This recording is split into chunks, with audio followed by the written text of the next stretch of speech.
is Yvonne Teoh Bource from Connect the Soul with your soul wisdom. And today's subject is love. Now, you know that is a subject that I'm rather fond of.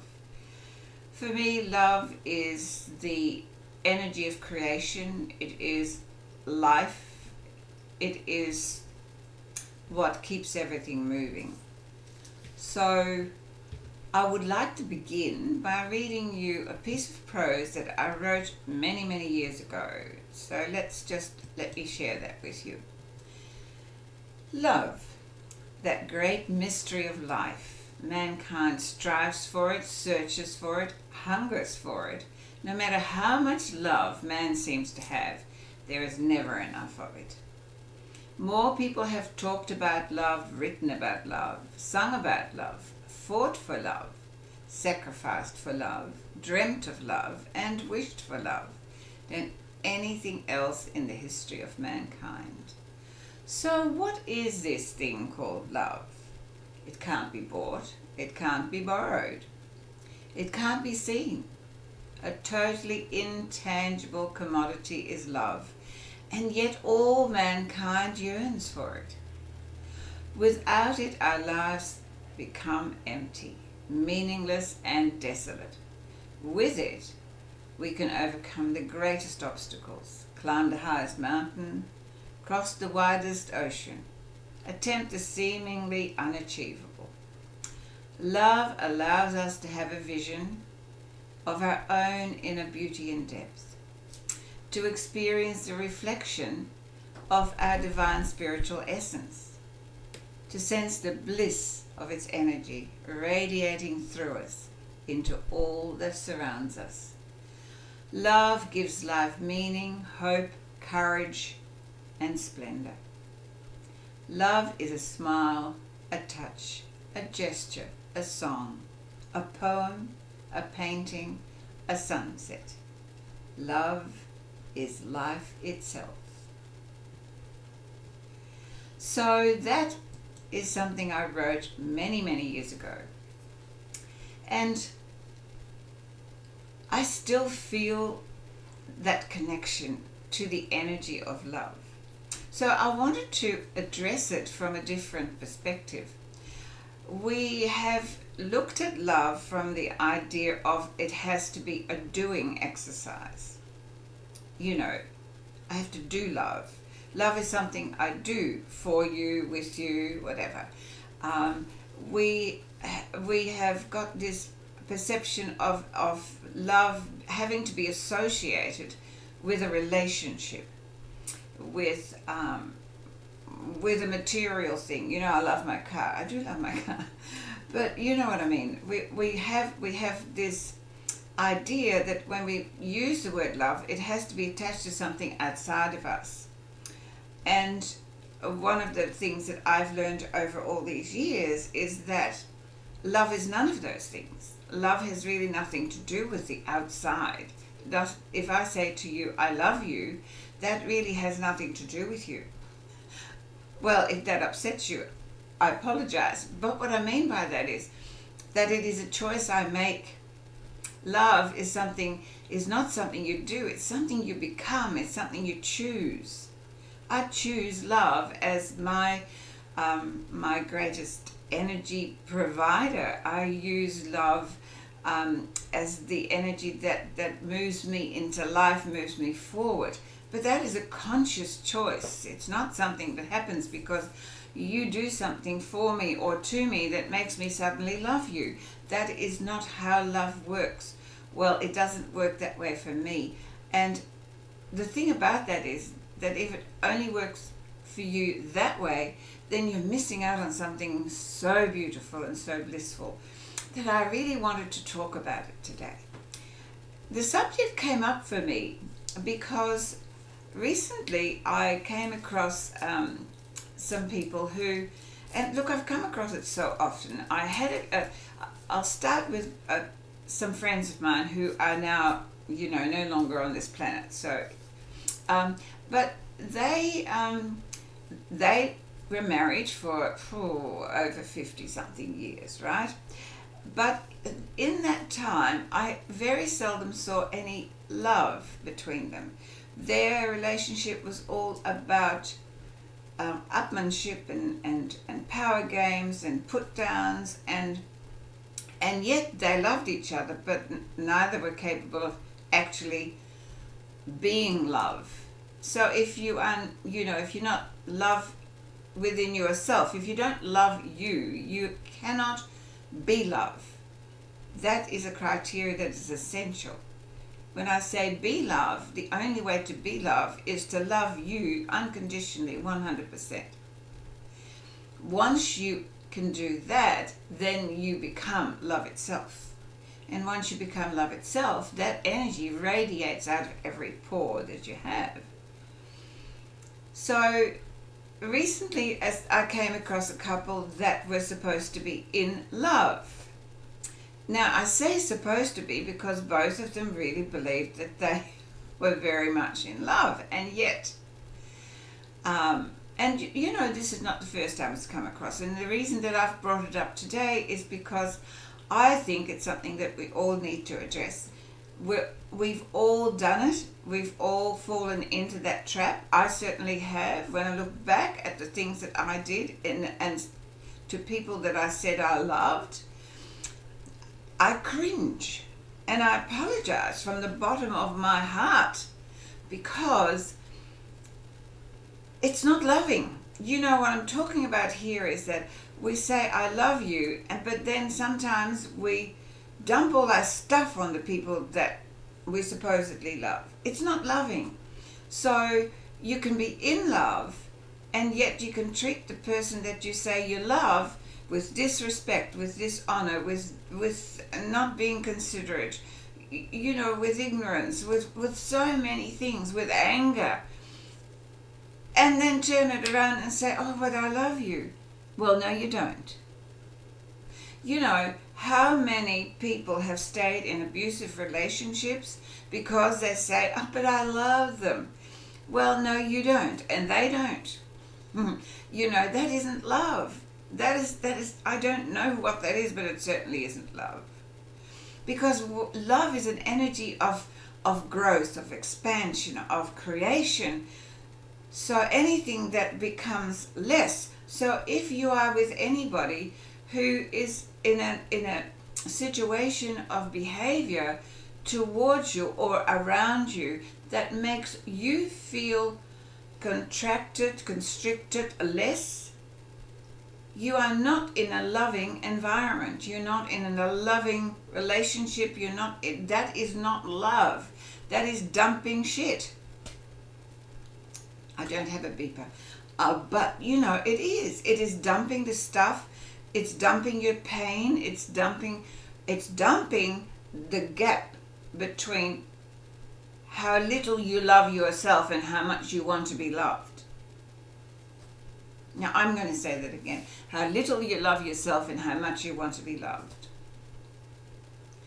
Because when you become love, which is only possible, as I said, when you love yourself 100%. Now, clarify that for you. Loving yourself 100%, again, has nothing to do with your doing. It has everything to do with your being. I love myself 100% because I am an amazing, miraculous expression of this field of consciousness in human form. I love that. I find that amazing. Now, do I love the Yvonne in that situation? I do now. I didn't always, because I had to get the Yvonne aligned with this amazing expression of the all that is in human form. So the persona and the being had to become one. And when that happened, love was there. You cannot be in a relationship or in a situation that you say, but I love that, and then abuse it in any way of disrespect, in any way of not being considerate, or if you are unkind, if you're not listening, if you're, there's so many things that we put upon others and put upon ourselves that isn't loving, and then we still say, yes, but I love you. No, you don't. You don't know what it means. Because if you loved me, you wouldn't behave like that. But even worse than that, if you loved you, you wouldn't behave like that. Because the more you love yourself, the kinder you become, the softer you become, the gentler you become, the more compassionate you become. Because you become life itself. You become a continuous forward moving instrument that doesn't have time for the stuff that is contracted. It has time for expansion. Expansion in joy, expansion in appreciation. So that is my subject today. I really wanted to address this misunderstanding about love. It is used so frivolously. Don't use the word if you're not prepared to jump in 100% and be it. Love has nothing to do with relationships. Has nothing to do with things. Love has everything to do with you and who you are. And if you say I love you in one sentence and then scream at that same person in the next sentence, and hey, I remember doing it with my children. All mothers under stress, we do it. We love our children unconditionally, we say, but then we don't always treat them that way. And hey, children, you are the same with your parents. You say, I love my parents, but do you treat them that way? Do you treat them the way you want to be treated when people tell you you're loved? Because when someone who says, I love you, then doesn't treat you that way, it hurts. It hurts more than anything in the world when someone who says they love you then treat you less than lovingly. That is a terribly painful wound that often is not able to be healed until and unless that person recognizes that the person who is the perpetrator is only showing you how little they love themselves. Otherwise, they could not do it. I can't do it. I have to be really conscious of that. And if I slip, then that hurts me more than the other person. It hurts me if I slip back into old patterns of not considering the people I love. It's something I work at really, really diligently every day. So love is just such an overused word. I said it before and I'm saying it again. Overused. Stop doing it. Start being it. If you're in a relationship with somebody who says they love you, and then in the next breath, because they don't feel very happy, because we're human, we do that. It's not an accusation, it's just a pattern of behavior that we have learned by conditioning that we're not aware of. I just want you to be aware of it. So if somebody who loves you is not being loving, hold up your hand, and instead of reacting again with less loving, because that's what we do, the person who loves us is not being loving, so we feel hurt, so we're not being loving back, and it goes on and on and on and on, and it escalates into something it never needs to be. So if anyone who loves you, and they love you, but they're treating you less than lovingly, then you hold up your hand and you go, that's not loving me. I'm happy to listen to you. If you're not feeling happy, let's discuss it. But don't, that's not loving me, and it hurts. And the minute that you nip it in the bud, it can stop. But if you then react with an equally unloving reactionary behavior, it just escalates into something that often blows out of all proportion, and more wounds are created. So I beg of you, take a good look at love in your life. Take a really good look at it. And ask yourself, where can you be more love? Look in the mirror and have a good look at you. Can you say, I am love? We use the I am for so many things that you really don't want to use it for. But with this, that's something you really want to do. You want to learn to say, I am love. And when you can say that and feel it, you know, it's such a beautiful, blissful, peaceful sense of all is good in the world. And if you don't feel that right away, practice it. Or start with, I really want to be love. I want to become love. And it is an ongoing becoming. It's not something I do today and tomorrow I've forgotten it. Love is the energy of life itself. That's what I wrote, and that's what I mean. So whilst I am alive, I need to be love, because love is life itself. So when I'm aligned with that, then my life will just keep moving in a synchronistic, blissful, beautiful way. But when I'm in resistance of love, no matter who it's with, if it's with myself, I'm in resistance with love by judging me for whatever small thing that I've done, then it's like a separation. I suddenly separate from life, from the flow of life. So when we are in a behavioral pattern that is not loving, we are actually separating ourselves from our life flow, from that life force that is who we are, that lives within. Every time that we get mad at somebody who we're supposed to love, or with something that we're supposed to love, we create a separation from the life force that wants us to just keep moving forward. And then it takes time to try and get back to that place of synchronicity and bliss. So I guess what I'm really offering you this time is to have a good look at your love life.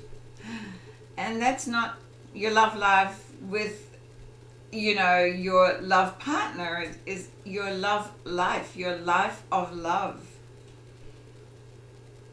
With the universe, with you, with this, your soul, with, you know, the all that is, with the air you breathe, with, you know, walk in love. It's so beautiful. It's so wonderful. It lifts you in a frequency that goes beyond and above all things.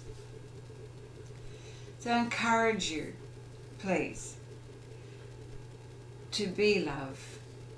Stop doing it. Just be it. It's not difficult. All you have to remember is how you want to feel.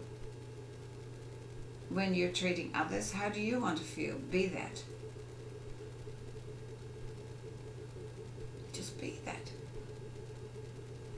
And once you practice it and you get used to doing it, and you stop the judgment and the comparison and the expectations, then it becomes your new norm.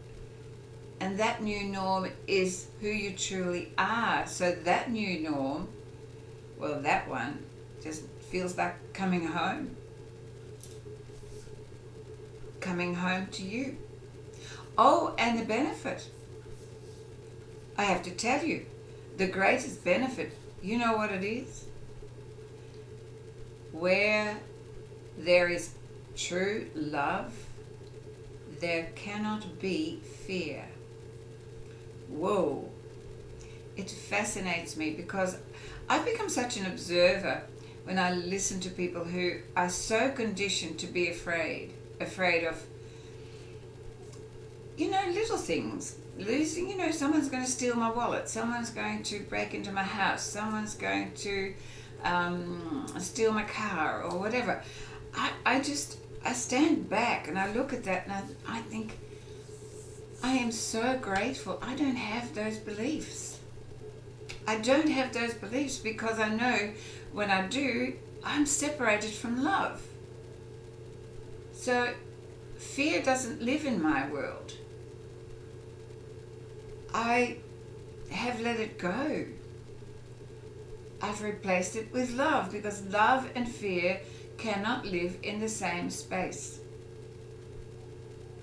Fear is a low vibrational frequency which contracts you and keeps you trapped.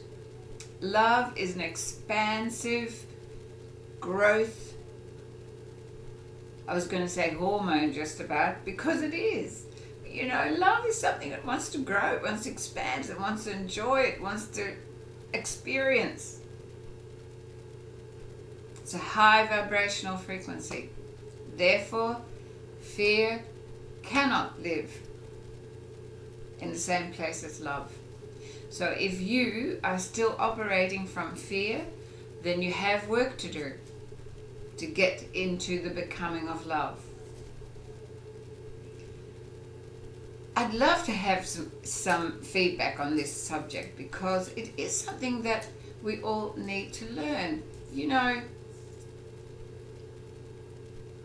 Why on earth is there war on this planet? Why is there war in families? I don't get it. I don't get it. That within families, one person is not loving the other person and they are in this constant battle of one-upmanship. I have to be right. Hey, I'm quite happy not to be right. I choose love. And if that means saying, obviously that's not the way it is, then that's the way I do it. You don't have to always battle. If we don't put our weapons down within our families, however are we going to have a world of peace? So if you are a person who still has any animosity in your family and you